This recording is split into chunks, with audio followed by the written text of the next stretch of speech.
Hello,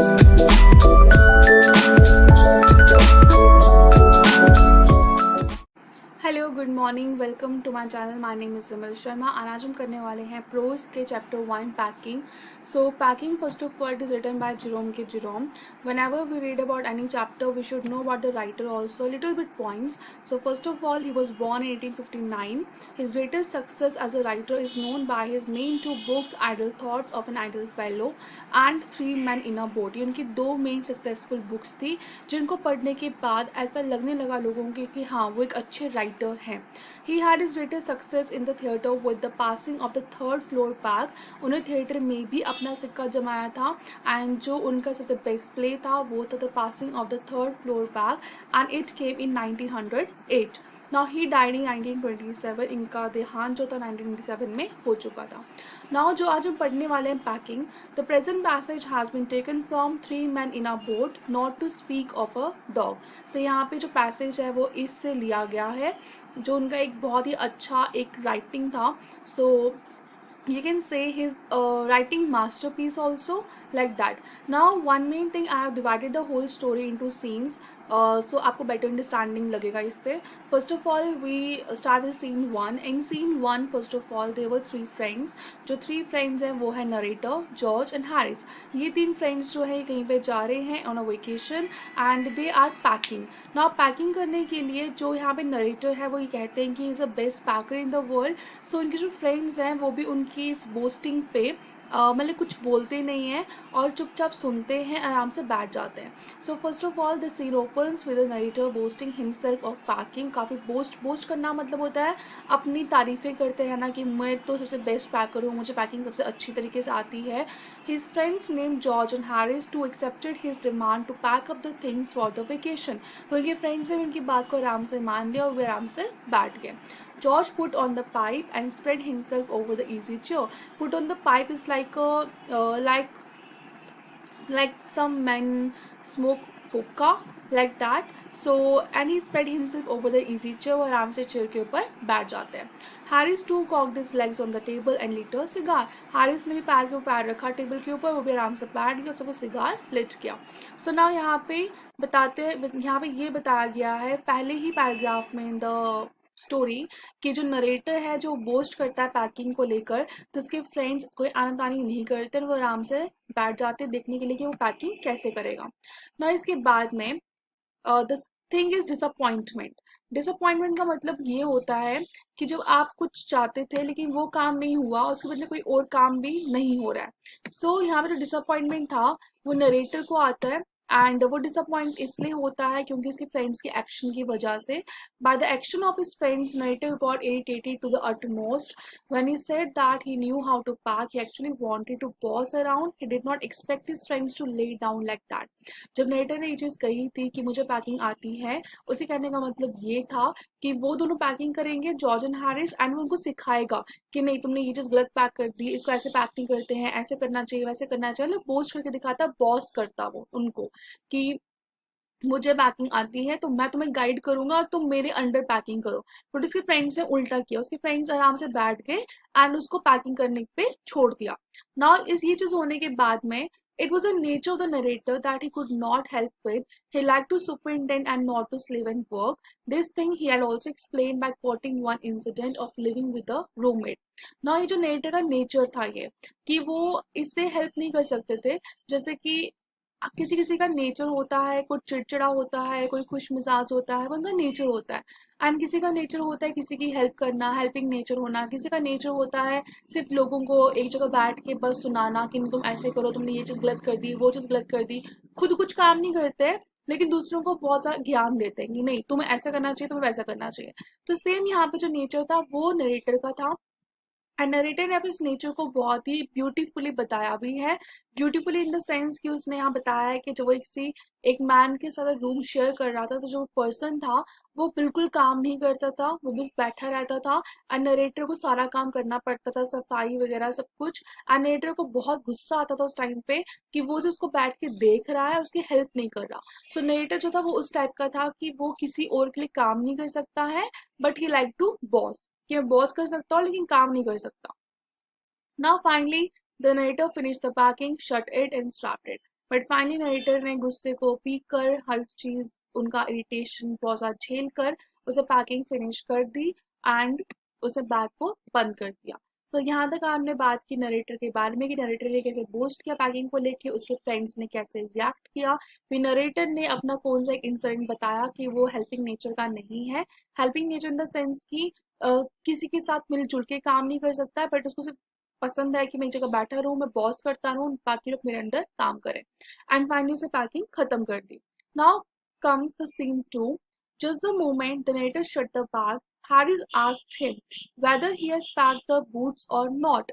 ना यहाँ पे जब narrator बिल्कुल बैग बंद कर देता है, ना ही थॉट कि मेरी पैकिंग खत्म हो गई है, तो हैरिस उस टाइम में मुंह खोलता है कि क्या हमने बूट्स पैक करे।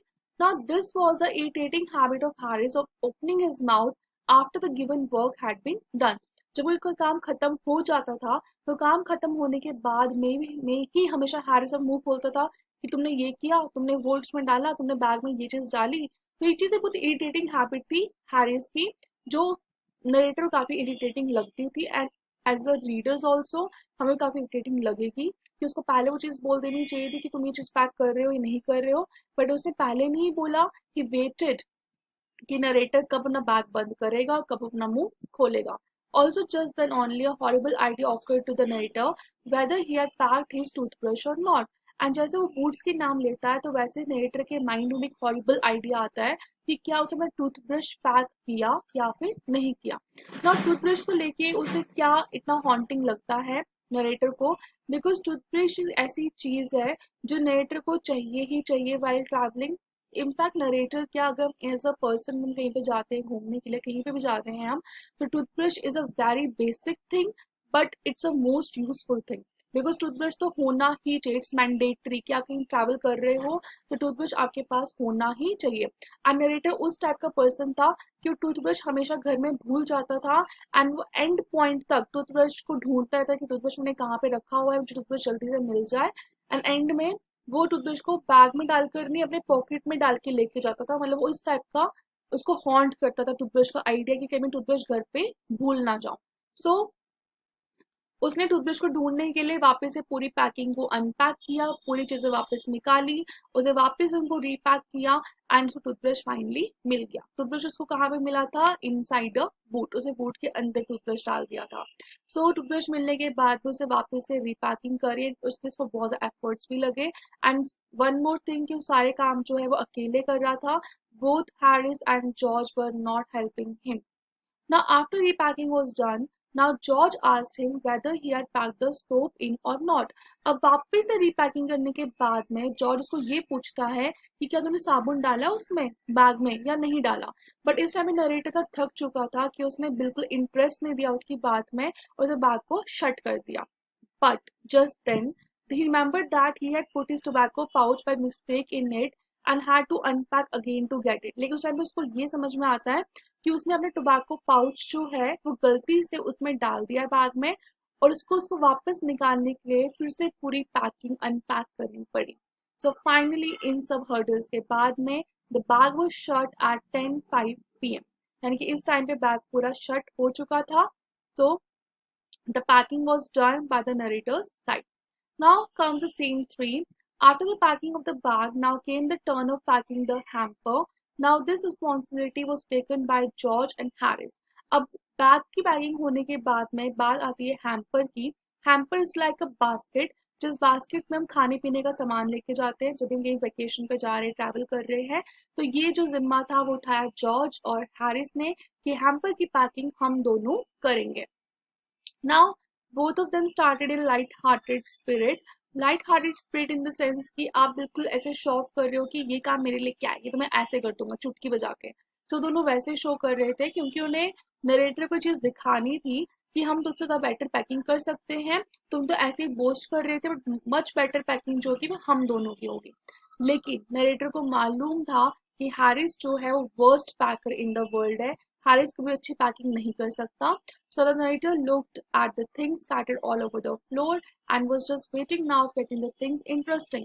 उसे देखा कि फ्लोर पे बहुत सारी चीजें जो थी वो फैली हुई थी। Now he was just waiting कि वो दोनों कैसे पैकिंग करें, कैसे चीजें इंटरेस्टिंग होंगी और कैसे उसको अच्छी चीजें देखने को मिलेंगी। ना ह्यूमरस मोमेंट्स, उन दोनों की पैकिंग करते टाइम ह्यूमरस मोमेंट्स कौन कौन से आए? First of all they started breaking a cup, उन्होंने कप तोड़ दिए. Harris packed the strawberry jam on top of a tomato and squashed it, and they had to pick out the tomato with a teaspoon. Harris ने strawberry jam को जो था वो tomato के ऊपर रख दिया, टोमेटो पूरा पिचक गया, पूरा वो क्रश हो गया एंड उन टोमेटो को टीस्पून की हेल्प से फिर बाहर निकाला. जॉर्ज ट्रॉड ऑन द बटर, उन्हें बटर फ्लोर पे डाल दिया एंड जॉर्ज ट्रॉड ट्रॉड मतलब फिसल गया, बटर के वजह से पैर रखा तो फिसल के नीचे गिर गया. They packed the pies at the bottom and put heavy things on the top and smashed the pies in. उन्होंने पाइज को बॉटम रखा, पाइज यानी कि पेस्ट्रीज, पेस्ट्रीज को बिल्कुल एंड में रखा, उसके ऊपर हैवी चीजें डाल दी और हैवी चीजें रखने की वजह से पाइज जो थी पूरी की पूरी स्मैश हो गई. After George had got the butter off his slipper, they tried to put it in the kettle. And क्योंकि जो बटर था उसके स्लीपर पे लग गया था because he fell down, तो वो बटर जो था वो स्लीपर में से निकाल के वो केटल वापस डाल रहे थे. Now Montmorency. Montmorency जो है इस पूरी स्टोरी बहुत ही इंपॉर्टेंट कैरेक्टर है. Montmorency is the name of a dog whose only ambition in life is to get in the way of all the people who are doing their work. उसका ambition यही है कि जो भी लोग काम कर रहे हैं वो लोग काम में के बीच में आए, उनको डिस्टर्ब करें एंड वो लोग उसके ऊपर चीजें फेंक के उसको कर्स करें, उसको वहां से हटाएं. अगर लोग ऐसा करते हैं तो दिस मीन्स फॉर हिम कि उसका डे जो है कंप्लीट हो गया, मतलब he is a very nuisance dog. Now, with this nature of him only, he irritated them, George and Harris the most. जब वो जॉर्ज एंड हैरिस हैम्पर में पैकिंग कर रहे थे तो उसने उनको बहुत इरिटेट भी किया. उसने अपनी लेग जैम में डाल दी, उसने ईटेबल्स जो थे उनको पूरा स्क्वैश कर दिया, क्रैप कर दिया. एंड जॉर्ज एंड हैरिस को ये लग रहा था कि जो नरेटर है वो एनकरेज कर रहा है मॉन्टमोरेंसी को सब चीजें करने के लिए, जबकि ऐसा बिल्कुल भी नहीं था. मॉन्टमोरेंसी अपने डॉग साइड दिखा रहा था. यूजुअली साइड डॉग्स जो होते हैं वो ऐसे ही होते हैं. कुछ डॉग्स होते हैं जिनको बहुत बेटर ट्रेनिंग दी जाती है तो वो as a well behave dog behave करते हैं, but other dogs are just the same. Now end scene. Finally, the packing of hamper was also done, not successfully though at 12:50 a.m. यानी कि एक hamper की पैकिंग करने में उन्हें इतना ज़्यादा टाइम लग गया. So this was all about the story of packing जो कि लिखी थी जेरोम ने. I hope you understood the story.